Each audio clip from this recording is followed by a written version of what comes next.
perusahaan akan mengambil 0,5% dari jumlah koin yang akan beredar. Contoh ditetapkan 10 miliar, itu nanti perusahaan akan ngambil 0,5%-nya. Jika ini nanti habis terdistribusi dengan cara network seperti saat yang sedang kita lakukan ini, ya. Berikutnya lagi perusahaan akan membarning 80% dari total koin atau total token nanti yang masuk ke market. Jadi dari teman-teman nih, contoh habis 5 miliar atau bahkan 10 miliar. Ini begitu masuk market, nanti akan dibarning sama perusahaan 80%-nya. Setiap minggu akan dibarning. Makanya dari 10 miliar itu nanti akan turun. Suplainya jadi sedikit. Nah, kalau suplai sedikit, permintaan banyak, ini dipastikan harganya sangat tinggi atau naik seperti itu. Oke, teman-teman, ada 0,5% miliknya developer, itu nanti akan di-lock sampai 10 tahun ke depan. Dari sini kita udah melihat bahwa dari awal pergerakan proyek ini perusahaan ini memang memiliki finansial yang sangat kuat, ya. Kita diundang ke Kamboja, mungkin saya salah satu orang dari Indonesia, karena banyak, mungkin ada 50 lebih ya yang diundang ke sana. Diundang dan semua biaya di cover, ya, ada tiket pesawat, ada hotel. Nah, mungkin teman-teman juga udah melihat video-video yang diedarkan sama Pak Irwan, itu tim kita yang sempat hadir ke sana. Hotel kita juga tidak hotel murah-murah banget ya, hotel bintang 5. Terus bahkan tiketnya saat terbang pun ya lumayan mewah. Ya, kita sempat naik Emirates gitu ya. Nah, ini kan hal yang luar biasa. Jadi teman-teman, di sini perusahaan memang punya niat yang besar, ya, sangat besar bahkan begitu. Nah, dari awal gebrakan seperti ini, sepertinya yang mudah-mudahan tahun 2025 ini menjadi tahun yang menguntungkan buat kita semua, buat Tentinus ini, ya, karena ini memang proyek di luar kebiasaan. Kalau yang lain airdrop itu biasa, udah seperti biasa gitu. Tapi di sini sangat luar biasa. Insya Allah teman-teman tidak akan rugi, atau insya Allah teman-teman tidak akan menyesal mendapatkan informasi yang disampaikan pada malam hari ini. Yakin aja orang-orang yang mengundang Anda pada malam hari ini, dia sangat peduli tentang Anda, ya. Oke, berikutnya kita nanti akan tanya jawab santai, ya teman-teman. Sekali lagi kita bahas proyek airdrop aja. Kenapa ini terbatas, ini urgen. Proyek ini hanya sampai tanggal 8 Mei ini udah selesai. Nah, berikutnya kalau teman-teman mau ngobrol teknis tentang apapun gitu, tentang blockchain, tentang segala macam, kita nanti boleh diskusi dengan Pak Hendrik, kita buat kelas khusus. Ya, takutnya kalau kita bahas di sini, ini banyak pendatang baru yang tidak ngerti blockchain itu apa. Bahkan banyak yang masih mengira bahwa koin itu seperti koin mata uang, ada 50 perak, ada 100 perak, begitu ya. Nah, jadi kita di sini sepakatin aja awal ini, jadi bahwa kita memang akan membuat satu proyek ini, ya. Kita kumpulkan koin-koin kita sebanyak mungkin, karena kita harus berkompetisi dengan berbagai negara yang ada, ya kan? Karena ada serempak di 24 atau 25 negara sekarang melakukan kegiatan seperti kita saat ini. Dia merekrut temannya yang lain, dia merekrut sehingga dia mengumpulkan banyak koin. Jadi akan sia-sia sekali jika kita nanti melakukan dengan cara yang tidak baik. Seperti awal tadi saya sampaikan, jangan membuat ID palsu, seperti itu ya. Dan tidak usah terlalu curiga, artinya gini, banyak kemarin dari awal sampai malam hari ini mungkin banyak yang curiga. Terus apa untungnya kalau kita, ya, kalau perusahaan memberikan fasilitas yang berlebihan, terus apa untungnya bla bla bla bla gitu ya. Terus jangan-jangan nanti data kita akan dicuri, data kita dijadikan untuk alat pinjol atau apa bla bla gitu ya. Nah, itu tiadakan aja dan sepakat ya teman-teman. Jika Anda ragu tentang ini, sebaiknya Anda tinggalkan, nggak apa-apa. Tapi kalau Anda yang yakin, kita ngetim sebagai tim bumi, ya. Tim Bumi, kabar baiknya tim Bumi adalah satu tim terbesar di dunia. Anda tidak salah bergabung di tim ini. Oke, terima kasih. Sementara saya tutup, kita lanjut di tanya jawab. Oke, tanya jawab pertama seperti biasa, silahkan angkat tangannya pakai hand raise-nya, ada di tombol itu ya. Ditaruh, nanti saya akan panggil ya, nanti akan dibantu jawabannya oleh sahabat saya Pak Hendrik. Oke, ada yang mau tanya? Oh, bertanya Pak, itu KYC Silakan, kita itu data-data kita tuh masuk ke data center mana Pak? Di Indonesia atau di Kamboja Pak? Mestinya di Kamboja, Pak. Lalu kenapa OTP-nya Pak itu WA lokal ya saya lihat? Oh iya, Pak. Hampir kalau dia pakai WA dari luar negeri ya kecepatannya malah kurang bagus, Pak. Kurang Ya, saya jawab yang itu Pak Marti. Oke, silakan Pak Hendrik. Ya, saya sebagai saya juga sering buat program ataupun website. Sekarang orang jarang pakai email. Nah, OTP dari negeri ataupun setiap negara yang berbeda itu ada open source-nya untuk kita beli. Jadi OTP untuk dari negeri sendiri itu lebih gampang. Jadi mereka bisa beli untuk Indonesia nih lagi ramai. Jadi mungkin mereka beli untuk nomor Indonesia, untuk OTP-nya gampang masuknya. Supaya apa? Supaya terdetek negara sendiri. Biasanya kalau negara lain nih, wah orang kaget begitu. Jadi itu open source Pak. Itu gampang dibikin. Itu tidak ada masalah. Ya, tidak ada masalah itu. Ya, seperti kita dapat OTP dari Google juga kadang-kadang juga nomor dalam negeri, Pak. Gitu. Ada lagi Pak Hendrik? Satu lagi Pak ya. Ya, ini kan koin kita kan udah diterima Pak ya, 100 ya. Oke. Saya lihat di grup saya sudah ada 5 orang yang bergabung. Kenapa yang masuk baru 3 koin? Belum PYC itu Pak. Belum KYC, Pak. Coba di follow up. Belum upload KTP, belum berhasil upload KTP-nya. Oke Pak. Iya. Saya nggak tahu siapa sama mereka soalnya ini. Nah, makanya rank 1 itu kita pastikan kita kenal. Kenapa? Kita duplikasi ke mereka itu supaya duplikasi juga ke bawah. Jadi di saat dia KYC, itulah token yang kita milik. Tapi kalau dia nggak KYC, nanti ada namanya KYC kedua untuk muka. Nah, di situ nanti kemungkinan kita ada 1.000. Dia lupa KYC muka, kita dapatnya mungkin 200 token saja. Jadi fokuskan KYC itu benar-benar dilakukan. Begitu, Pak. Oke, Pak. Baik.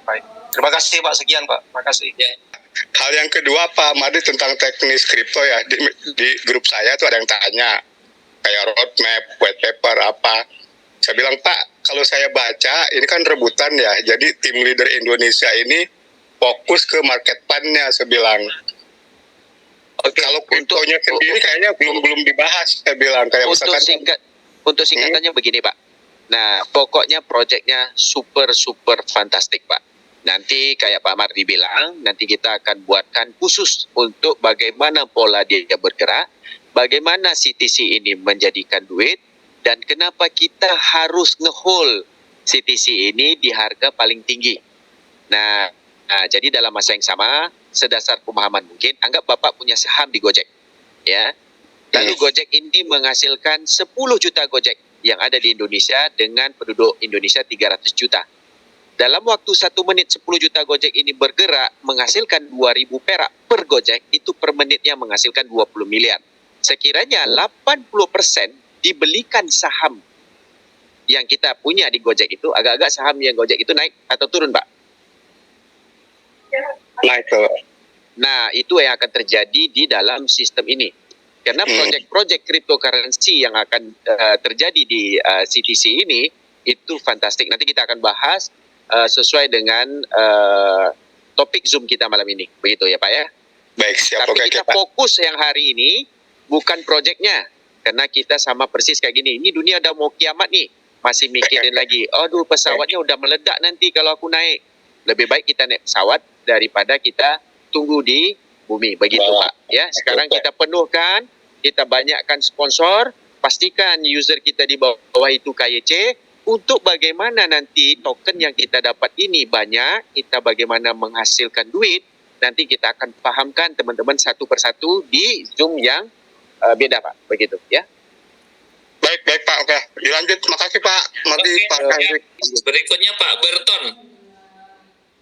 Pak Berton Sempurna.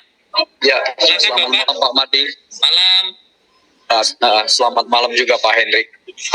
Pak Mardi, saya mau tanya. Ini kan tadi kan tentang banyak sudah terdaftar member, mungkin ada 300-an, tapi masih ada 100 yang belum verifikasi KYC-nya Iya. atau KTP, foto upload foto depan atau foto belakang. Pertanyaannya gini Pak, mereka kan karena ini sebelum-sebelumnya ini kan ada iDrop juga, kenyataannya tidak bisa di listing dan tidak bisa dicairkan ke dalam rupiah. Nah, saya ngetik di AI bahwa iDrop itu juga ada sisi negatifnya, itu bisa data kita itu disalahgunakan. Apakah saya mau tanya sama Pak Henry tadi juga, apakah ini amanah untuk data ini kan KTP ini kan terus foto belakang ada chip itu yang di belakang. Jadi di mana? Terus makanya mereka nggak mau memposting, mereka sudah daftar tapi mereka kalau tidak diverifikasi KYC-nya kan yang 100 koinnya nggak dapat.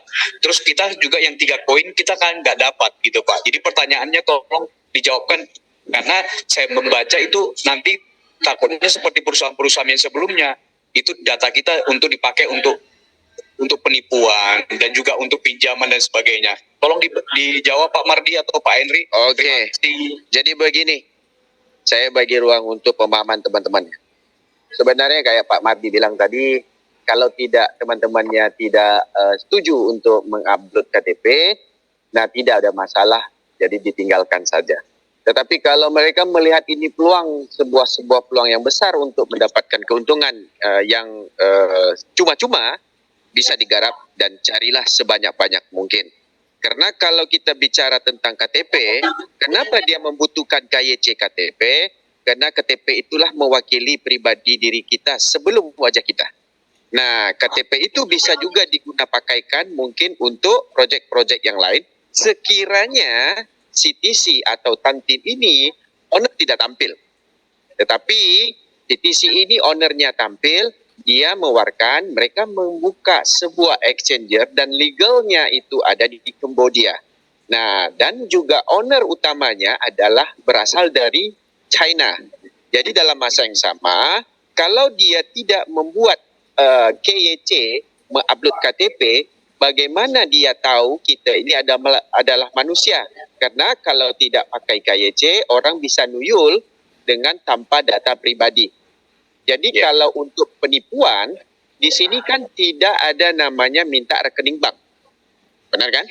Dan juga tidak ada namanya verifikasi untuk koneksi ke bank-bank kita. Cuman dia mau data pribadi diri kita dan nanti difoto. Benar nggak atau tidak? Karena mereka harus mencari user aktif untuk berkoneksi langsung di exchanger dia, barulah dia bisa memberikan token. Nah, di sini token yang dia berikan itu bukan token dengan nilai yang tidak ada nilai. Dia sudah memberi nilainya, satu token itu adalah $1. Contoh hari ini, saya memberikan daging korban daripada masjid, pasti saya akan tulis nama Pak Abu, alamat rumahnya di sini, dan beliau mengklaim nanti membawa kupon itu, nama Pak Abu dan juga kupon, baru diberi dagingnya. Kalau namanya Pak Abu, tapi orang yang ngeklaimnya beda, itu rata-rata juga daging korban juga tidak dapat. Bisa juga nggak daging korban itu dikorupsi oleh penitiannya? Ya bisa.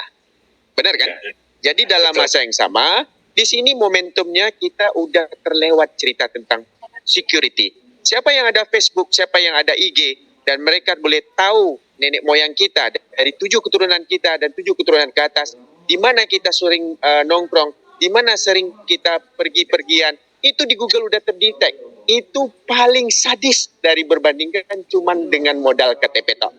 Karena dengan menggunakan AI hari ini, saya boleh menciptakan suara abang dan gambar abang itu bergerak dengan bisa ngomong dengan nada yang sama.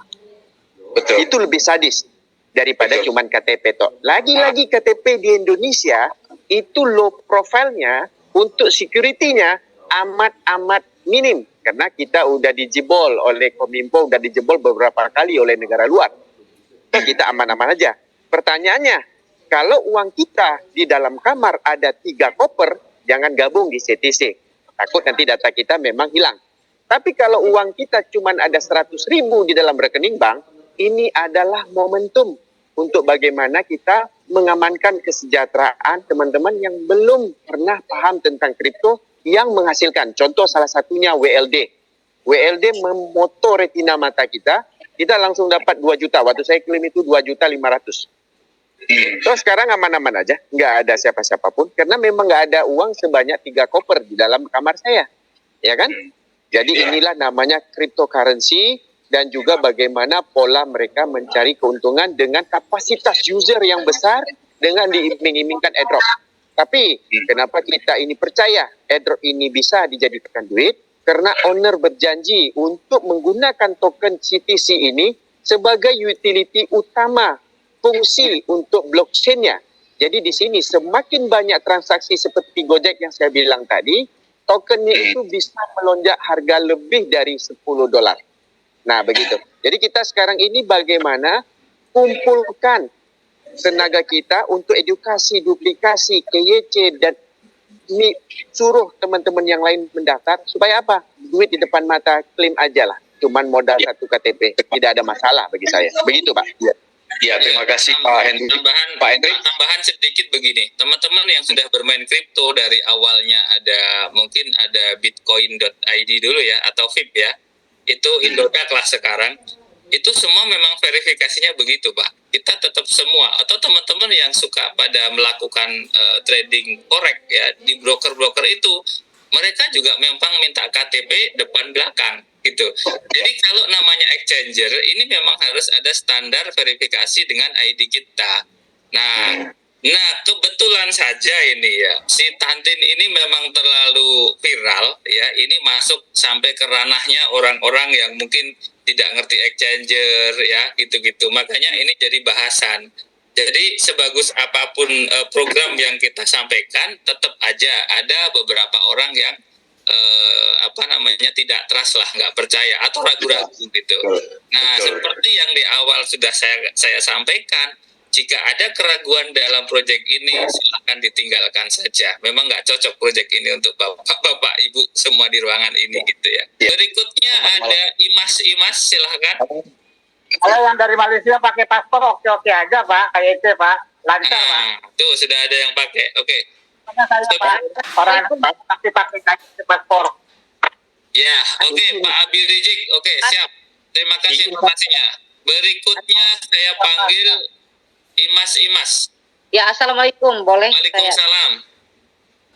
Pak, saya mau nanya ya, saya ini kan nggak tahu lah, Avenger inilah itulah gitu kan. Saya memang belum paham gitu kan. Oke. Baru kali ini saya ikutan ini, masalah KTP di-upload itu nggak apa-apa lah bagi saya gitu kan. Nggak ada masalah kalau bagi saya. Cuman pertanyaan saya gini loh Pak. Biasanya kalau KYC katanya gitu kan, biasanya kan harus pakai bukan KTP doang. Jadi harus pakai wajah kita di upload. Gitu, Pak. Selfie.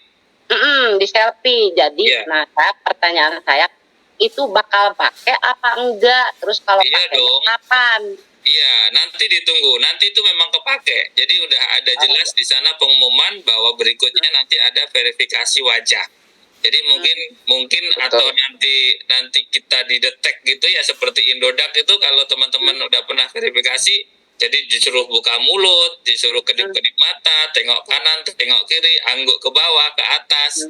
Nah, seperti itu kira-kira, itu standar sekarang prosesnya begitu, Ibu. Oh iya. Terus Nah, penambahannya Ibu, penambahannya gampang. Ibu mau tahu bagaimana verifikasinya, di saat Ibu login, di saat logonya CTC itu keluar, nomor 1 dia tulis kita harus mendapat token itu dengan KYC, dengan data yang benar, termasuk email dan juga nomor HP. Kedua, dia akan menggunakan AI facial, berarti dia akan mendetekkan kayak Pak Mati bilang tadi, ada kamera nanti dituju ke kita, menunjukkan gambar muka kita sama nggak dengan KTP, otomatis nanti baru token akan diklaim di version keduanya. Nah, ini dia buat version yang normal dulu supaya jangan kita ini menjadi ribet gitu loh. Jadi kalau token kita banyak, baru nanti ada namanya mendeteksi wajah. Begitu ya Bu ya. Di situ udah ada datanya, udah tertulis. Oh, tapi gini Pak, maaf, sebentar. Nanti kita kalau misalkan iniin wajah, selfie wajah, jadi buka link lagi apa gimana? Saya nggak ngerti ini. Nanti di sistem itu ada Bu, nggak usah buka link, kita pasti ada di dalam sistemnya. Dia ada merangkuli, nanti dia ada namanya step by stepnya. Nanti kita akan pandu melalui grup kita. Oke teman-teman, verifikasi KYC nomor 2 udah dimulai. Teman-teman kalau yang ada token-tokennya untuk diklaim, teman-teman bisa kita ajarkan bagaimana caranya. Seperti sekarang ini kita ngajarkan teman-teman bagaimana mendownload APK, bagaimana pendaftaran, dan supaya teman-teman lebih gampang untuk mendaftarkan user-user yang lain. Begitu ya Bu ya? Oke. Nanti saya akan masukkan di kolom chat ataupun kolom komentar untuk grup Bumi. Nah, bisa gabung di sana. Nanti bisa bertanya, kalau ada sempat waktu, ada beberapa admin dan juga teman-teman kita di grup itu akan menjawabnya. Oke, Bu ya? Oke, siap. Makasih, atur nuhun. Assalamualaikum warahmatullahi wabarakatuh. Waalaikumsalam warahmah. Agak cepat Pak, ayo Pak, sudah malam. Ya. Oke, siap. Kita hanya menyikapi dari netizen ya ataupun under tim saya bahwa itu masalah withdraw ya. Artinya untuk kita berbicara blockchain. Nah, di sini kan di Tantin ini kan targetnya sedang membentuk blockchain terbesar dunia. Nah, gitu kan? Proposalnya. Nah, menyikapi dengan aset kurensi, cryptocurrency ataupun blockchain itu kan berbanding lurus dengan yang namanya mainnet. Nah, untuk withdraw itu tanpa ada mainnet sepengetahuan saya gitu ya. Untuk tanpa mainnet itu tidak bisa di withdraw ke bursa lain. Nah, itu menyikapinya semacam apa, Pak? Sedangkan dari sekarang ini tentang cerita tentang sistem blockchain, nanti kita buka topik yang lain. Karena sekarang adalah fase bagaimana dia mengumpul airdrop dengan data KYC. Setelah ini, dia akan menjadikan sebuah exchanger. Setelah exchanger ini, barulah terbentuk namanya blockchain. Sekiranya token-token dari 10 miliar tadi udah diberikan kepada user-user yang telah KYC. Setelah mainnet dan testnet itu adalah developer punya kerja. Kita sekarang ini bagaimana untuk mentransfer token, itu contoh sekarang kita transfer token melalui Indodax menggunakan TRC20. Kenapa kita bisa pakai ERC20 WD-nya? Karena mereka bisa memilih, dia bisa memilih network apa aja yang ada disediakan oleh exchanger itu. Untuk testnet dan mainnet itu adalah cerita umum untuk airdrop. Tetapi ini version airdropnya beda sedikit. Kenapa? Kalau kita gunakan testnet, itu biasanya airdrop yang rata-rata anonim punya. Tidak ada developer yang muncul, co-foundernya juga tidak ada muncul, karena anonim. Tetapi di saat kita bercerita tentang project cryptocurrency yang namanya exchanger, makanya mereka buat KYC. Nanti kita buat topik untuk blockchain, Pak. Ya, kita buat topik. Ya, artinya kita harus penuh kehati-hatian juga, harus punya ilmunya juga. Artinya untuk menyampaikan ke rekan-rekan itu kan harus benar-benar real dengan apa. Kalau untuk ilmu nanti tak ceritakan ke Bapak untuk cerita blockchain. Saya pembuat blockchain dari tahun 2017. Saya dah buat blockchain yang hampir mirip kayak BTC, tapi user tidak banyak. Dan saya sudah buat blockchain yang namanya EVM dan Cosmo, yang namanya Specta kemarin juga bergabung dengan developernya juga, dan IT-nya juga di Indonesia. Cuma tidak cukup untuk bagaimana user untuk mengembangkan sistem, juga tidak bisa. Di sini yang kita ceritakan, bukan teknologi blockchain-nya itu sebenarnya yang bisa membuatkan harga itu besar. Tetapi seberapa banyak dana owner di belakang itu untuk membuat volume trading dan juga volume transaksi, promotion dan advertising, bagaimana mereka ini membawa diri mereka sebagai show off kepada dunia. Blockchain gua ini mempunyai user berkapasitas 1 biliar orang, contoh. Barulah exchanger lain akan bondong-bondong otomatis open source, masuk ke Indodax juga boleh nanti blockchainnya CDC diambil. Kenapa? Ada 1 biliar orang yang akan memindah ke dalam namanya Indodax.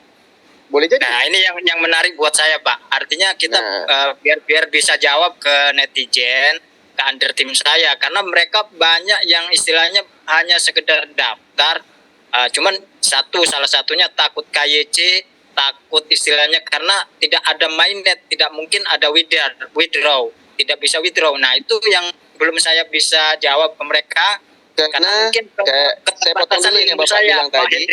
Ya, benar, saya potong dulu. Kenapa kita tidak cerita blockchain-nya? Bagaimana kita tidak cerita tentang sistemnya? Karena kita udah kehabisan waktu. Kita diberikan tempo tanggal 24 sampai 8 Mei untuk kita bagaimana mencari token ini sebanyak mungkin. Kenapa? Kita udah ada perwakilan daripada Indonesia untuk melihat sih apa potensinya. Benar nggak ownernya banyak duit? Benar nggak kantornya ada? Benar nggak projek ini mempunyai IT yang canggih dan juga developer-developernya yang dia ceritakan kayak konsep-konsep yang telah dia bentangkan. Nah, itulah Pak Mardi yang telah sampai di sana dan mereka lihat tidak ada speser pun.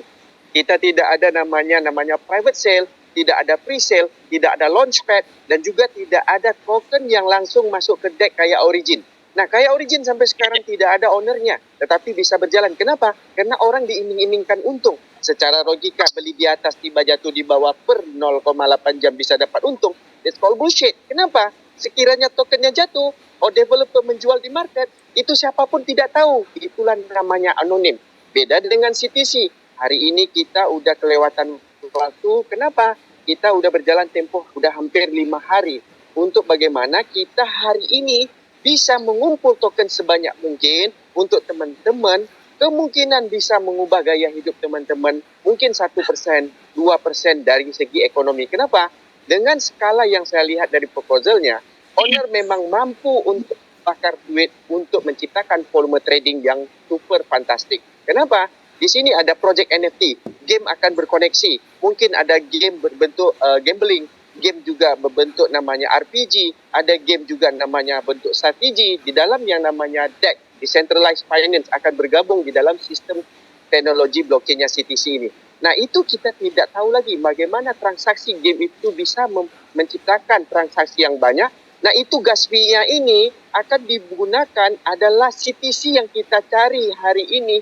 Itulah gas fee yang digunakan untuk konsep ekosistem yang berjalan. Contoh hari ini, CTC ini ibaratnya bensin untuk semua projek blockchain yang tercipta di dalam blockchain-nya CTC. Agak-agak harganya naik nggak? Pasti naik, Pak. Naik, Pak. Begitu, Pak. Cukup ya. Mungkin saya tambahin sedikit, Pak. Saya tambahin sedikit, Pak. Kemarin di tahun 2017 itu BNB dibagikan secara gratis, ya. Terus Bang Rifat Sauki mungkin juga pernah dengar BGB dibagikan secara gratis oleh Bidjet. Nah, di CTC ini, di Tantin ini kurang lebih sama seperti itu, Bang. Jadi tidak perlu memikirkan yang namanya blockchain gitu loh. Betul. Ya, artinya tidak perlu pikirkan yang itu, mainan. Orang-orang yang mengumpulkan BNB di tahun 2017 sampai ribuan BNB dan orang yang mengumpulkan BGB di tahun 2023 kemarin sampai ribuan atau mungkin ratusan BGB itu sekarang sudah kaya gitu loh, tanpa mainnet apa segala macam itu nggak perlu dipikirkan gitu. Itu artinya itu. Yang saya sikap itu kan biar kita itu merespon ke mereka yang sampaikan aja seperti itu, sampaikan aja. Pernah dengar sampai saya gitu aja sampaikan sama mereka dengan hanya sekedar mainnet. Padahal sebenarnya gini, Pak, kita berdebat dengan orang yang baru pandai bersilat itu, dia ibaratnya udah tahu semua silatnya. Tapi kita berjalan di dunia kripto ini, makanya saya bilang Bapak, kalau orang cerita bahas kita tentang mainnet dia lebih pandai dari kita, hari ini kita masuk di dalam Zoom hari ini, saya pastikan Bapak tidak akan salah orang untuk mengedukasi Bapak. Saya dan Pak Mardi adalah pemain forex yang telah belasan tahun. Dia tahu koneksi bagaimana forex IA dan segala macam dan broker. Dan saya juga developer di Indonesia ini udah hampir 12 tahun. Semuanya terkoneksi berbentuk teknologi blockchain. Jadi kita paham tidak ada owner berani membayar di dalam sistem. Makanya project tidak hidup. Tapi di sini kita melihat ownernya itu super kaya dan dia menyediakan 100T untuk pemutaran, untuk mendongkrak harga CTC ini dengan konsep advertising dan juga bagaimana seluruh dunia ini dia menarik hampir 5.000 leader dan 5.000 founder pertama untuk sampai ke Kamboja cuma untuk menceritakan gue buat project bro, project gue exchanger gue semuanya ada. Gue siapkan 1T. Intinya cukup 1T, gue tembak lagi 500T. Udah paham, Pak. Begitu. Udah paham, Pak. Intinya ya kita tackle aja ya. Orang-orang yang membahas mainnet dia tidak mau, intinya kita tinggalkan aja gitu. Karena saya sempat berdebat Saya sudah sampaikan bahwa kemarin Pak Mardi, aja saya nanya dong Pak Mardi, saya nanya Pak Mardi. Sebentar Pak Irama, sebentar Pak. Ya, Pak Mardi, malam Pak Mardi. Bagi dong. Oke, untuk Pak Mardi. Teknis nih. Sebentar ya Pak Indro, sebentar ya. Sebentar, saya akan mute dulu semua. Biar tidak terlalu lucu ya. Oke. Jadi saya akan tambahin sedikit kesimpulan. Jadi memang dunia ini kan aneh ya. Kita tawarkan yang berbayar, nggak ada duit, nggak mau ngeluarin. Kita tawarkan yang gratisan, curiga. Itu kalau memang tidak mau join, ya tetap begitu kasusnya gitu. Nah, terus yang kita lihat nih, kalau di tempat lain, aku sedikit teknis juga. Biasanya ada tokenomics, di sana ada sekian persen developer, sekian persen untuk marketing, dan lain-lain. Di sini sangat gampang. Dari semua koin yang beredar nanti, developer ngambil 0,5%. Contoh, ternyata tidak habis 10 miliar, hanya 5 miliar. Maka jatah perusahaan itu 0,5% dari 5 miliar. Dan dia punya 0,5% itu akan dialog sampai 10 tahun ke depan. Tidak akan pernah dia jual. Nah, ini kan asik nih. Belum pernah ada yang ketemu begini. Pokoknya sekali lagi, teman-teman yang sudah bergerilya di dunia airdrop, itu ya udah seperti biasa. Tapi di sini memang beda gitu ya. Kenapa kok saya mau? Ya karena ini airdrop gitu ya. Airdrop dengan cara yang memang luar biasa. Tidak memakai kebiasaan developer yang udah jalan mungkin beberapa tahun yang lalu gitu ya. Nah, ini sangat beda. Ini memang dibakar duitnya dari awal banget gitu. Nah, apa sih yang repot kalau memang ada dana dan mau membeli misalnya ya? Yang terjadi kan biasanya developer itu yang dengan duit pas-pasan, yang tidak punya kantor, tidak pernah menunjukkan jati dirinya ketika dia masuk market, dia juga ikutan jual. Karena apa? Karena dia pemilik koin terbesar. Nah, ini tambahan sedikit. Berikutnya saya lanjutin. Ada tambahan sebentar, Mardi. Ada tambahan. Nah, yang 0,5% yang ke Pak Mardi bilang tadi, contoh 5 miliar tersebar. Berarti 0,5%-nya diambil developer di lock 10 tahun. Tahu nggak bagaimana caranya kita mengeluarkan 0,5% daripada developer itu? Kita bisa di-stakingkan di dalam node blockchain-nya, dan persis kayak Tronlink Pro, kita masukkan token TRX kita dapat APY yang dibayar per detik. APY itu adalah annual profit per year, tetapi penghasilan yang kita dapat itu adalah per detik. Nah, disitulah bagaimana blockchain-nya bisa berputar. Begitu Pak Mardi.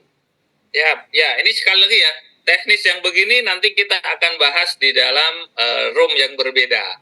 Ya, sekarang saya kembalikan lagi, kita kembali ke laptop. Ya, kita fokus untuk airdropnya aja. Karena apa? Inilah yang nanti cepat jadi duit tuh airdrop ini. Ketika kita udah memiliki atau mengkoleksi koin banyak, wah itu aja fokus kita bagaimana koin ini bisa tersebar ke banyak orang, mungkin saudara-saudara kita, ya teman-teman kita gitu. Dan kita juga nanti akan debatkan lebih tentunya. Oke, terima kasih teman-teman. Ya, waktu sudah menunjukkan pukul 23.04 waktu Indonesia Barat. Terima kasih sudah hadir di ruangan malam hari ini.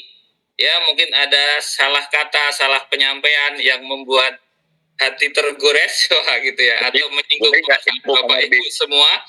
Jadi malam hari ini kita sudahi dulu Zoom meeting pada malam hari ini. Kita sampai ketemu di besok malam. Nah, kalau bisa usahakan nih Zoom meeting kita dibuat rame, karena saya punya 500.000 yang akan kita bagi-bagikan ke teman-teman berupa pulsa atau mungkin GoPay atau mungkin OVO. Ini belum kesampaian. Sayatnya belum ada nih, belum cukup. Oke, tanpa memperpanjang lebar lagi, sekali lagi mohon maaf atas semuanya ya. Sampai jumpa di Zoom meeting berikutnya. Assalamualaikum warahmatullahi wabarakatuh. Selamat malam, salam sejahtera.